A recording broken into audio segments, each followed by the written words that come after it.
not once, not occasionally. It returns across years, across decades, always carrying the same impossible weight. In the dream, they are standing somewhere they recognize: a childhood home, a familiar street, a room from a life they no longer live. And then the ground gives way, not with violence, not suddenly, with a slow and total finality, as if the earth beneath them has simply decided it is done holding. They fall. And here is what is strange, what is almost unbearable to name. In the dream, they are not afraid. They wake with the feeling that something has been decided, that some quiet authority, older than memory and deeper than thought, has reached into the architecture of their life and begun taking it apart. Not out of cruelty, not as punishment, because the structure that was built, however carefully, however earnestly, was built on a foundation that can no longer hold. Jung understood this dream. He had lived it, not as metaphor, not as symbol to be analyzed from a safe clinical distance, as a literal experience of his own inner world collapsing during the years following his break with Freud, a period he called his confrontation with the unconscious. He did not know in those years whether he would survive intact. He continued to see patients. He maintained his home, his family, his obligations. But inside, something was falling. Something was ending. Something that looked, from the outside, like madness and felt, from the inside, like death. What emerged from that falling was everything we now know as Jungian psychology. What emerged was Jung himself, not the Jung who had existed before, but a Jung who had been broken down to his most essential substance and reformed into what he was always capable of becoming. This is the twice born. If you are watching this, it is likely because you have already felt the first death.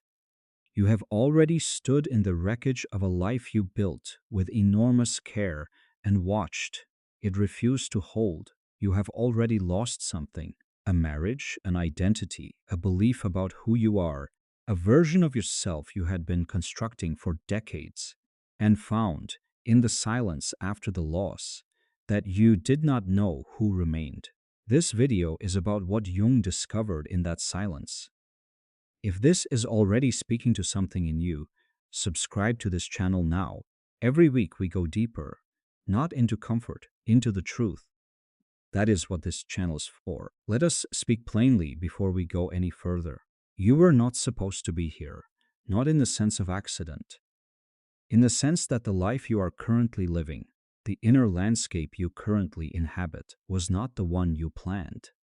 Somewhere along the way, the map you were given stopped corresponding to the territory you were walking through.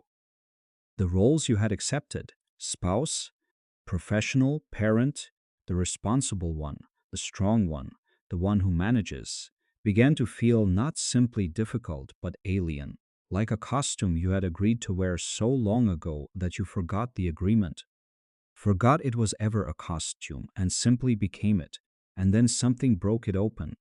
It may have been a divorce, the quiet devastation of a marriage that ended not with fury but with a slow erosion of everything that made it alive, until one day you looked across a table at a person you had built decades with and understood, without drama, that you were strangers.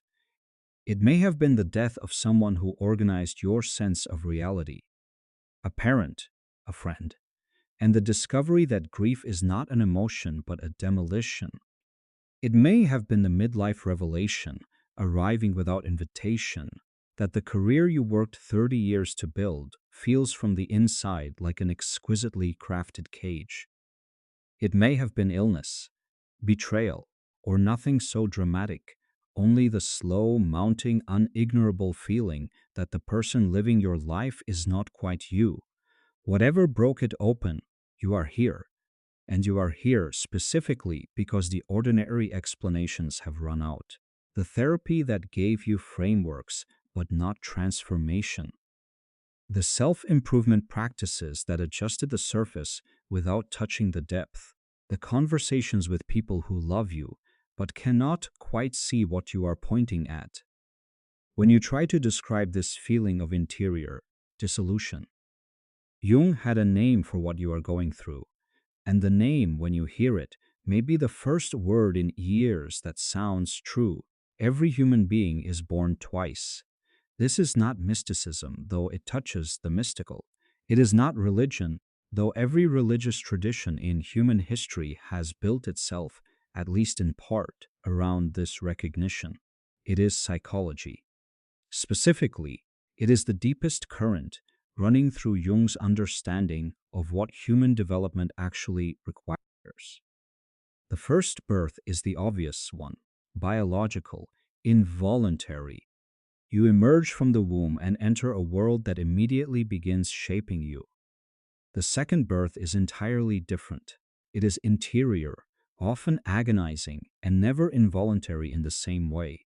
And yet, for certain people, it arrives as inevitably as the first. It cannot be scheduled. It cannot be planned. It cannot be achieved through effort or intention alone. It happens to you, even as it happens through you. And it is preceded, always, by a death. Jung was not speaking loosely when he used the language of death and rebirth. He used it with the precision of a physician describing a clinical process he had observed in himself, in his patients, and across the entire span of human mythology. The pattern was too consistent, too universal, too structurally identical across cultures that had never contacted one another, to be coincidence. The Egyptians named it the passage through the duat, the underworld journey between death and resurrection. The Greeks encoded it in the myth of Persephone, dragged downward into darkness, and returning transformed, carrying seeds that make spring possible. The alchemists called it the Nigredo, the blackening, the dissolution of all solid form before the true gold can emerge. Jung recognized in all of these the same psychological reality. Certain people, at certain moments in their lives, must undergo a total dissolution of the identity they have constructed. Not a revision, not a renovation, not an upgrade, a dissolution, before they can become what they are truly capable of becoming. These are the twice-born, and the first thing to understand about the first life is this: it was not a mistake. The person you were before, the identity you constructed, the persona you built, the life you assembled with so much effort, was not wrong. It was necessary. It was the first answer to a question life was asking. But it was only the first answer. And for the twice-born, the first answer, however good, is eventually revealed to be insufficient, not because you failed, because you grew past the container that was built to hold you. Jung gave a name to the identity we construct across the first life. He called it the persona, from the Latin word for the mask worn by actors in ancient theater, the device through which the actor's voice projected outward toward the audience. The persona is the face we turn toward the world, the coherent, navigable, socially legible version of ourselves we construct in response to what life requires. It begins in childhood.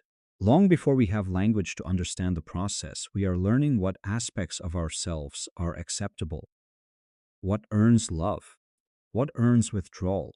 We learn to lead with the acceptable parts. We learn to quiet, conceal, and eventually forget the parts that were met with silence or rejection. Over years, this becomes so automatic that it stops feeling like construction and starts feeling like identity. The persona stops being something we wear and starts feeling like something we are. This is not pathology. Every functional human being has a persona. Jung did not believe the goal was to destroy it. The goal was to know, deeply, honestly, that the persona is not the whole self, that behind it, beneath it, woven into its shadow, there is vastly more. The problem comes when the identification becomes total. When a person is their role, has been a doctor, a father, a devoted spouse, a successful professional so long and so completely that they have entirely forgotten. There is a person inside these roles. the psyche begins to register what Jung called Enantiodromia. The word comes from Heraclitus, the tendency of things to turn into their opposites. The river that runs too fast in one direction eventually reverses. The spring wound too tight eventually breaks. When the psyche has been entirely colonized by the persona, it begins to move against it, not through a decision, not through a crisis traceable to an external cause, sometimes through a crisis, but sometimes through something quieter and more total, a slow withdrawal of energy, a growing sense of unreality, a deepening inability to feel genuinely connected to the life one is living. Jung saw this pattern repeatedly. The depression, the meaninglessness, the exhaustion that no amount of sleep relieves. These are not breakdowns. They are invitations, but they are issued in the only language the unconscious knows, the language of destruction. When the first life begins to collapse, there is always a period Jung called the Nigredo.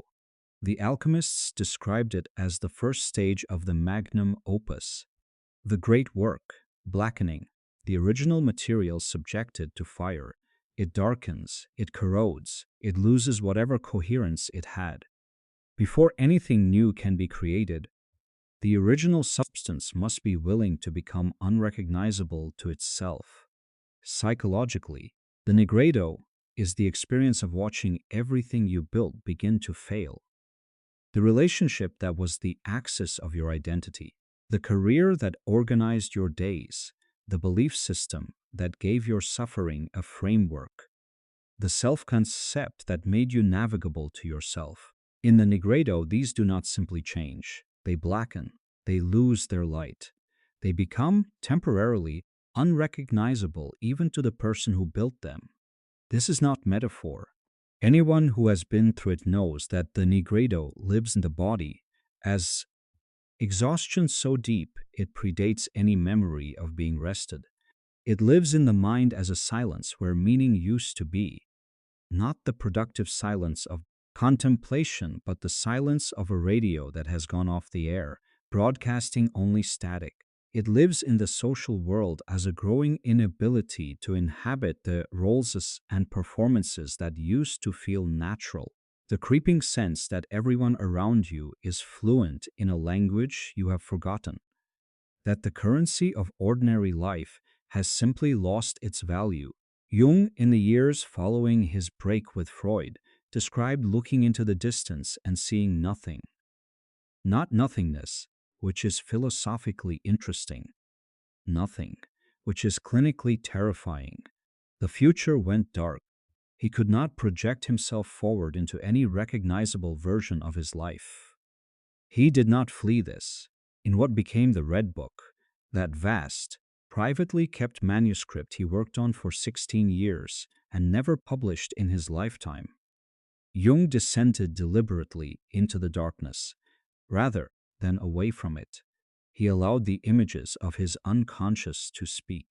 He asked them what they wanted. He listened. This is what the Nigredo requires. Not escape, not the rapid reconstruction of a new persona to replace the one that is dissolving. The Nigredo asks for something that no culture organized around productivity will ever make easy. The willingness to stay in the dark long enough for the dark to reveal what it contains. Most people at the edge of the Nigredo run. They rebuild. They take what survives the first fire and construct as quickly as possible a new structure, a new relationship that mirrors the old one, a new career that solves the same problems, a new identity built from the same materials, and the psyche, patient and implacable, waits. 5 years, 10, and then it lights another fire. The twice-born do not run, not because they are brave, because something in them, some orientation that precedes conscious decision, understands that the fire is not the enemy. Dreams know what the waking mind will not admit. Jung spent his entire career listening to dreams, not as random neural noise, but as the language through which the unconscious communicates what consciousness refuses to acknowledge. He believed, and his clinical evidence accumulated across decades gave him strong grounds for this belief that the unconscious is not merely the repository of a repressed material. It is autonomous, intelligent, purposive. It does not simply repeat the past. It anticipates. It points toward what is trying to be born. In the period of the Nigredo, dreams take on a specific quality Jung recognized consistently across patients undergoing genuine individuation, regardless of their background, their culture, their conscious beliefs. They dream of descending, stairs that go down into rooms with no exit, water that rises, caves that narrow. The dreamer is underground, or beneath the surface of something, in a place that has no windows and no apparent way back. They dream of fire, not always destructive. Sometimes fire that burns around them without consuming, the image of the burning bush. Heat without annihilation, the alchemical fire that transforms rather than destroys. They dream of old houses, houses Jung understood as representations of the psyche, the structure of the self as built across a lifetime. In the Nigredo period, these houses are in disrepair, foundations cracking, rooms never entered, cellars sealed for years containing something that is unmistakably alive, and they dream sometimes of a child they have never seen before. Not a remembered child, not a child from their waking life, an unknown child who appears with the quality of something essential and looks at them with a recognition that bypasses the dreamer's conscious mind entirely and lodges directly in the chest. Jung called this figure the divine child, the archetype of potential, of beginning, of the self that is trying to be born. When the divine child appears in the Nigredo, it is not a comfort. It is a demand. It is the psyche showing the dreamer, in its own unmistakable language, that this destruction is not an ending. It is the preparation of a space. And what is being prepared for is not a reconstruction of what was lost. What is being prepared for is the arrival of what was always trying to come. There is an archetype active in you right now. Not the wounded healer, though you may carry that as well. Not the conventional hero, the hero of conquest and achievement and forward momentum. Those archetypes belong to the first life.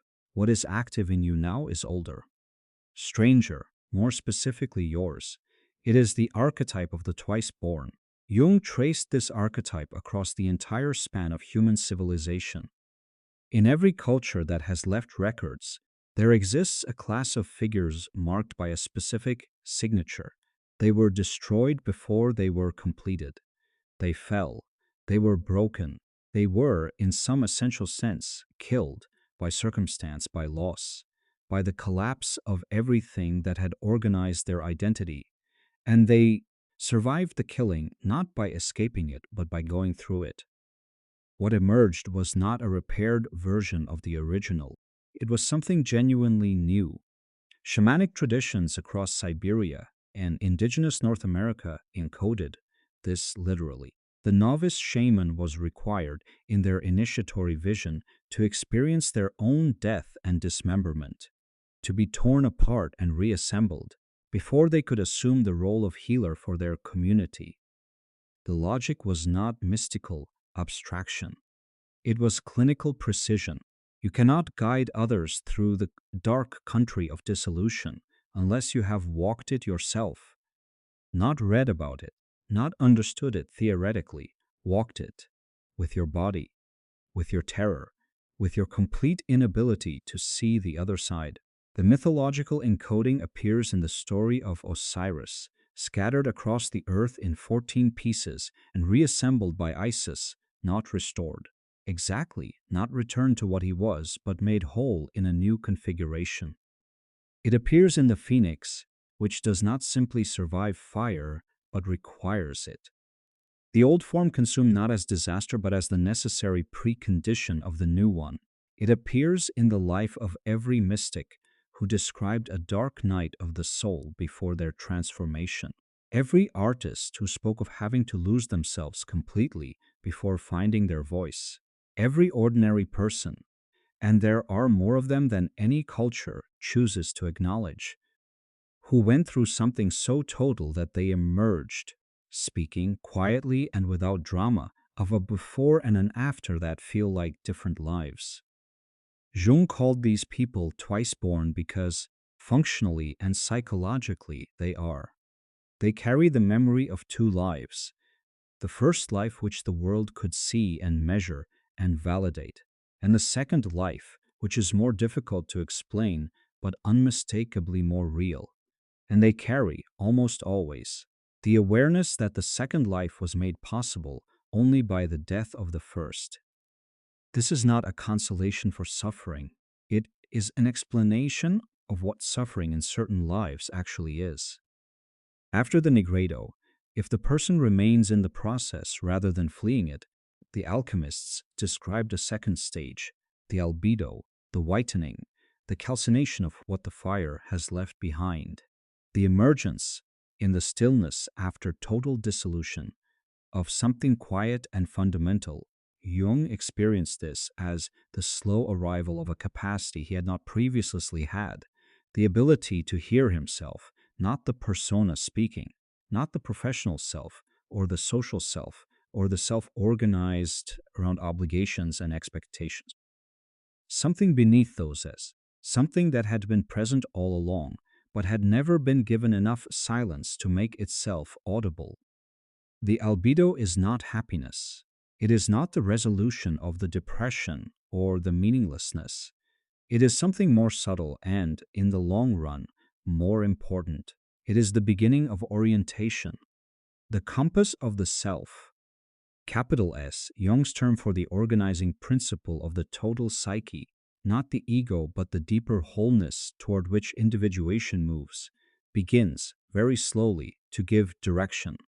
Not instructions, not a plan, not the clear narrative of the first life with its legible milestones and socially recognizable achievements. Something more like a pull, a direction, an area of warmth in the darkness. In mythology, this is the moment the traveler encounters the threshold guardian, the figure that stands at the border between the old world and the new, demanding that the traveler demonstrate they are truly done with what came before. The threshold guardian is not obstructing the journey. The threshold guardian is the last test of the Nigredo. Have you genuinely released what must be released, or are you still trying to carry it? For the twice-born, the threshold guardian appears in the specific forms that correspond to their specific attachments. It may be the question of whether to leave a marriage, not because the marriage is simply bad, but because the person they were inside that marriage no longer exists, and the person they are becoming cannot be contained within it. It may be the moment of choosing, against all financial logic and social approval, to walk away from the career that defined the first life. It may be the confrontation with a deep belief about God, about their own worthiness, about what life is for, that the first life was organized around, and that the Nigredo has quietly destroyed.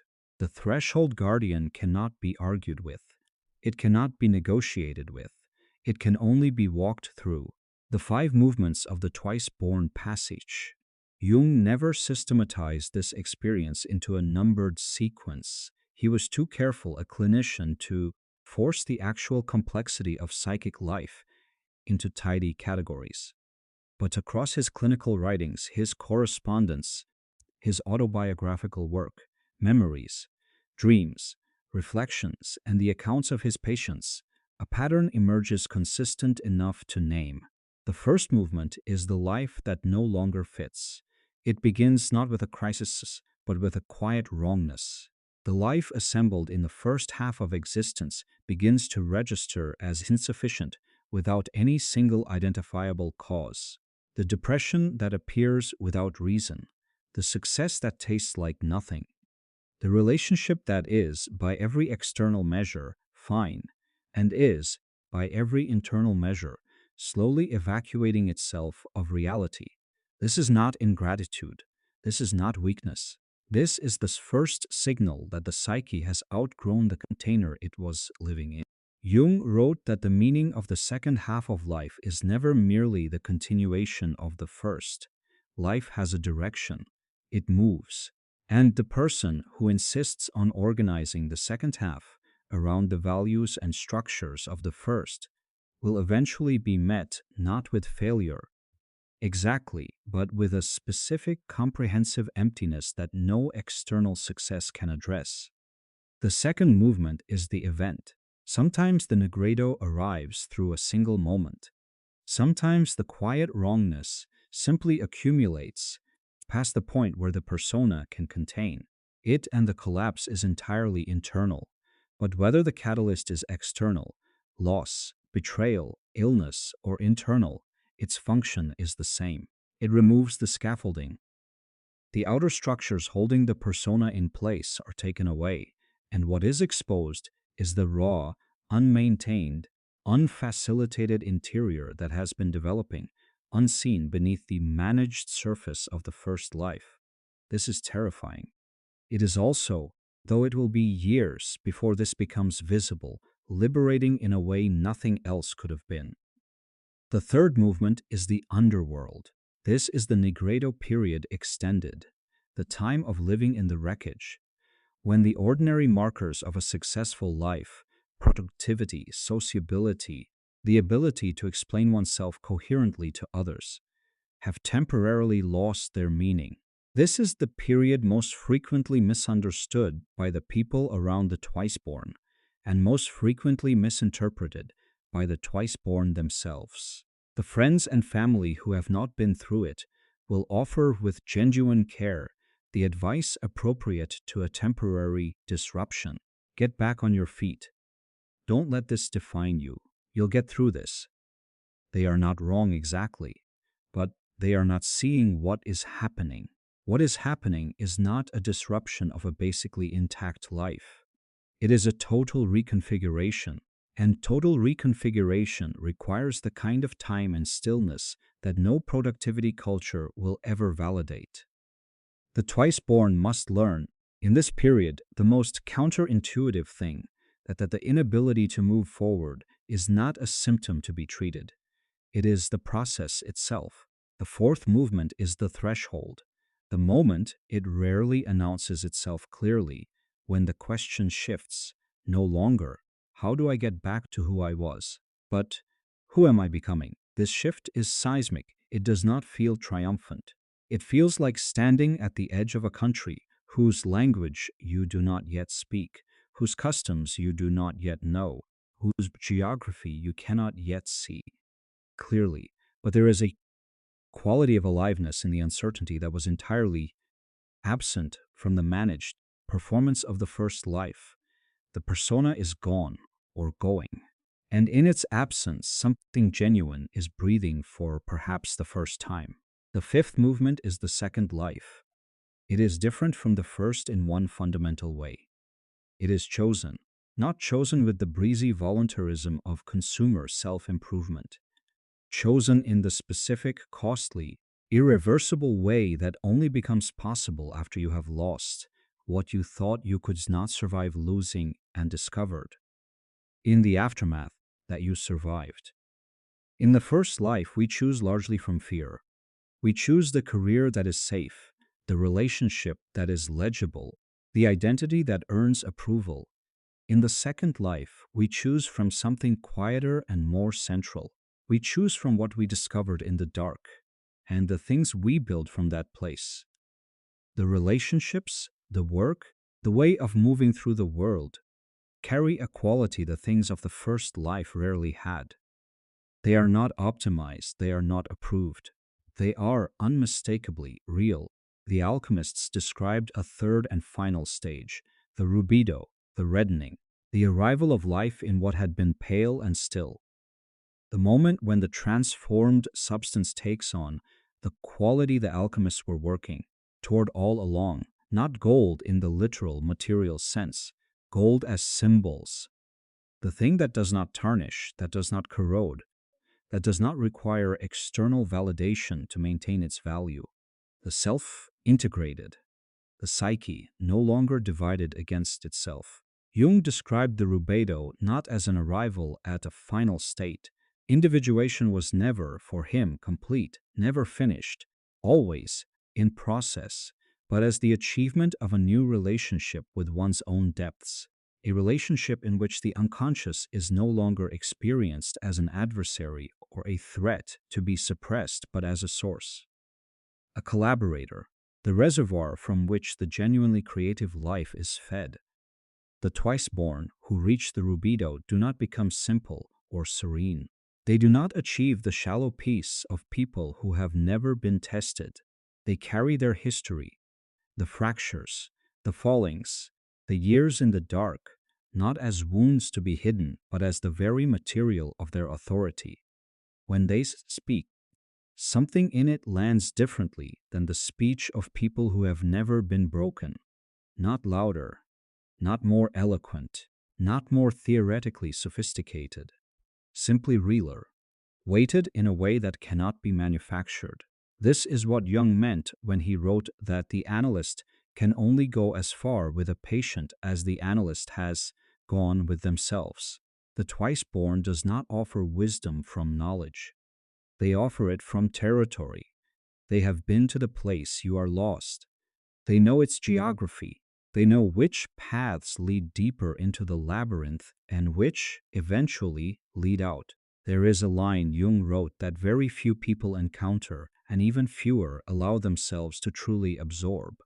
He wrote, "There is no coming to consciousness without pain, not some consciousness, not a little consciousness, no coming to consciousness without pain."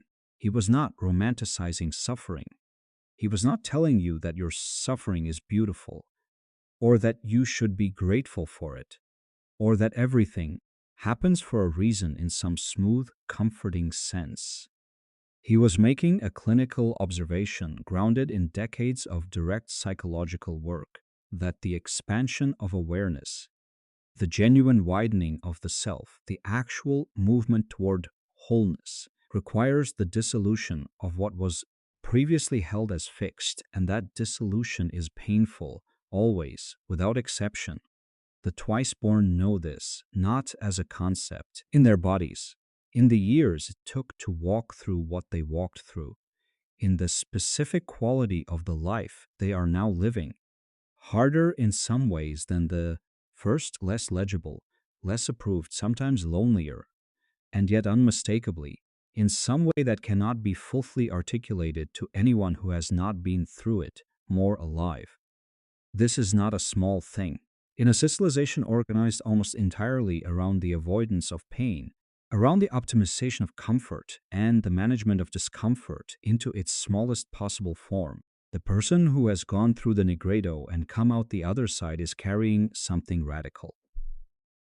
Not a message, not a philosophy, a lived demonstration that the dark is survivable, that the dissolution is not the end, that what waits on this other side of a genuine death, not a near death, not a crisis survived by strategy, but an actual ending, is a life of a depth and a specificity that no first life, however successful, however carefully constructed, could have reached. Here is the thing the culture will never tell you. The collapse you went through, or are going through, is not a detour from your life. It is the life. The years before it, however meaningful, however, were the preparation. The years after it, however uncertain, however unscripted, are where the person you were always becoming is finally free to exist. The twice-born do not arrive at their second lives intact. They arrive cracked, asymmetrical, slower than they used to be in certain ways, strangely unconcerned with things that used to seem urgent, carrying a quietness that people sometimes mistake for sadness. It is not sadness. It is the weight of having been genuinely changed. The weight of a person who has put down the performance of being fine and picked up something more difficult and more honest. Jung spent the last decades of his life writing about this. Not writing for the first half of life, the building half, the achieving half, The half organized is around the construction of a self that can navigate the world. Writing for the second half, the half that begins for the twice born, not at any particular age, but at the moment the first life ends, the moment the ground gives way and the falling begins, and something in them, against all reason, is not afraid. He wrote for you, the line that cannot be forgotten, the one that cuts through every consolation and every illusion with the precision of something that was always true and simply waiting to be said. The wound is the place where the gold enters, not exits, enters. What broke you open was not the destruction of your possibility. It was the doorway through which the only life worth having could finally begin to come in. There is no tidy ending to the journey of the twice born. Jung was honest about this. He did not promise resolution. He did not promise a destination where the work is finished and the self is complete and the unconscious is quiet and the suffering is behind you. Individuation does not end, it deepens. The second life is not easier than the first, but it is different in a way that matters more than ease. It is inhabited. It is genuinely your source. The choices in it are made from something true rather than something constructed. The relationships in it have a quality of meeting rather than performance. The work in it, whatever form the work takes, carries the mark of a person who knows, from direct and irreversible experience, what it costs to become who they are. That cost is not nothing, it is everything. And it is also, as Jung understood, and as you are beginning to understand, the only price that was ever going to purchase what you were looking for. You are not broken. You are between your first life and your second, and the ground that gave way beneath you was not the floor of your existence. It was the ceiling of it. If something in this video named something you have been carrying without language for years, leave a comment below. You will find people there who understand what you are pointing at. Subscribe to this channel if you want to go deeper, not into comfort, but into the architecture of who you are actually becoming. And the next video, it will ask a question you have been avoiding asking yourself. Not because the answer is frightening, because the answer might change everything.